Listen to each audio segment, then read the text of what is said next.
So we are officially back to the hard to watch Commanders team where you just want the game to be over because you don't want it to ruin more of your day and your weekend.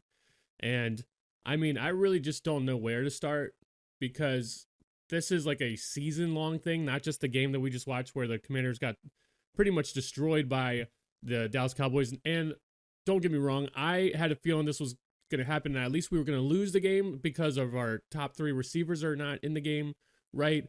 And we can't just sit here and keep asking Jaden Daniels to be Superman every week in and week out, and especially when he's injured and all this, right? So don't get me wrong, I foresaw us possibly losing this game, right? But I mean, look at the entire season. Where do we start? Because I could say this. Let's start from here, right? In my opinion, what started the whole downward trajectory or up and down trajectory for this season was the Terry holdout. We could go all the way back to the offseason.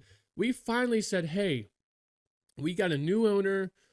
Things are going well for us. And we're sitting here like we used to have all this controversy every single season, even on the offseason. We had all this controversy surrounding our team and we're always in the news for bad things. This year, we just had a great year last year. Everything's looking on the up. We have a new owner. Everything's looking up for us. And then we still have drama on the offseason from one of our best players, one of our most beloved guys. I mean, before all we had was Terry, and everybody loves the guy. And then all of a sudden, this offseason, he wants fucking money. Like a lot of fucking money all of a sudden. We've paid him $58 million before this contract. And just, even though Terry was holding out, I never saw him as the guy who said, I want to be traded, right? Just for negotiations to get more money from us. He wants more money. He wants more money, guys. He wants more. So that, in my opinion, is what fucked this season. That's, in my opinion, what started this season off in a bad note. And it just has been up and down and mostly down since there. And that's just my opinion. I'm curious to hear yours, and that's just the beginning of it, is what I'm saying. But that started our whole season just with a bad taste in everyone's fucking mouth. Do you remember the one game I think Terry did play, and Jaden throws the ball to him, and he's like he's just wide open with no one around him. But because he wasn't there for the offseason and to have reps with Jaden Daniels, he could have had an easy 80-yard touchdown run, and they missed each other because he wasn't there to practice in the offseason. So in my opinion, we could sit here and talk all day about the game we just watched and the defense and all this. Our defense sucks. The only time our defense is good is when our offense is doing what we think that they can do and have the potential to do, which is score a lot of points, right? So when our offense scores a lot and our defense just gets to sit there and pin their ears back and play how they want, then our defense is good. But if we don't have the lead and they can just sit around and chill, they're not good. Marshall and Lattimore, not good. And so let me throw this out there. There's going to be people talking about Jane Daniels in like a sophomore slump, right? But if you look at the numbers, Jane Daniels' first 4 games this season compared to last season, his numbers last season were worse in his first 4 games. Now, let me hit you with this. This is a sophomore slump for Dan Quinn, not Jaden Daniels. Dan Quinn. So I talk about it all the time because I'm from Baltimore, right? So I know a lot about the Ravens, and I respect the Ravens, and I tell, even though I get into it with Ravens fans, I think some of them are real shitty, right? I've always said to them and everyone that'll listen, I respect the Ravens. You know why? Because the Ravens have an identity. When they drafted Kyle Hamilton, that's who I wanted in the draft. Safety Kyle Hamilton. And then guess what? When they drafted him, I was like, it makes sense. He's a Raven. They have an identity on their team. They're drafting players. They're like, that makes sense. He's a Raven. They play a certain way. They have an identity. We had one. We found our identity last year, which was what made us so good. Oh, we're just going to be this offensive powerhouse that you're not going to stop. And then even when you do stop us and it's 4th down, we're still going to fucking go and get it, right? That was our identity. And then Dan Quinn, who's in charge of all this shit, we show up to this season, completely change our fucking identity. We're completely different. We're not going to go for it on fourth down. And I will say we did start to go for it on fourth down in this game. Why? Because we're looking at our season about to go sideways.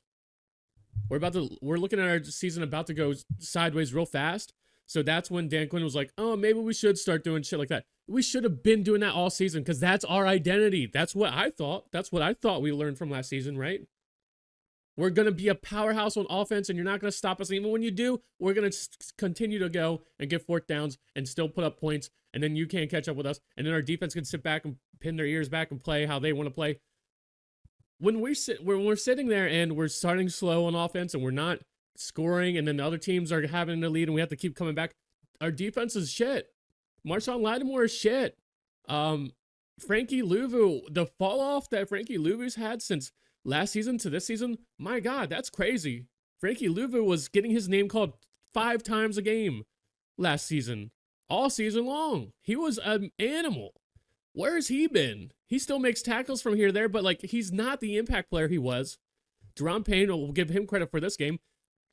Deron Payne went back to what I liked him when we first drafted him. He used to get his hands up all the time. If he wasn't going to get to the quarterback, he would get his hands up. And then for like a couple years there, he just completely forgot how to do that. And then in this game, he kind of looked back to looking like how he used to, getting his hands up when he can't get to the quarterback. So, I mean, even though if you want to find any type of bright spot about this game, I mean, Deron Payne is having spurts of solid play here and there, right? So that's one thing we can't bitch too much about. But like, there's a ton of other things we can bitch about. How is it that? And yet again, this is on Dan Quinn, right? What I'm about to say, it's all on Dan Quinn. So last week, last week they had the worst. The Bears had the worst run defense, 32 in the league, 32nd in the league. They were the worst. They end up beating us, and they shut our run down.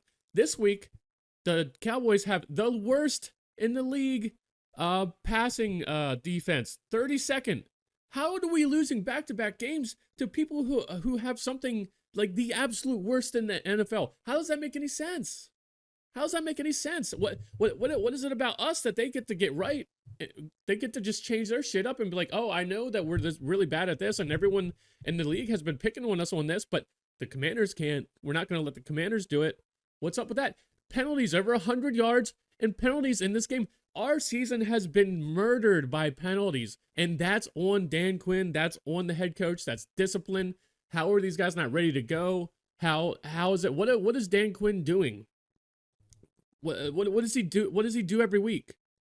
When he's a defensive-minded coach, and look at our defense. We all know that the offense is supposed to be, the powerhouse of our team, but regardless, what does he do? What does he have anything to do with the offense? He's supposed to be helping the defense, and what is our defense doing? And like I said, this is just going back to my point. People are going to be like, oh, Jane Daniels with a sophomore slump or whatever. I say it's Dan Quinn with a sophomore slump. Like, what is he doing? In my light, what is my light doing? The light in my room is just going, it's off now. Okay, I don't know. All right, whatever. I guess that's a sign. That's a sign. I'm gonna end the video here, man. It was bad. It was brutal. You guys know. You guys know. You've seen it. My light is just. I guess I need a new light bulb. But the odds of that happening while I'm making this video.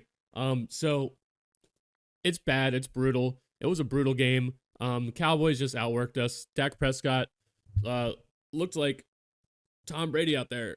So let me know what you think, man. I'll read your comment and I'll get back to you. And I'll see you in the next one. Peace.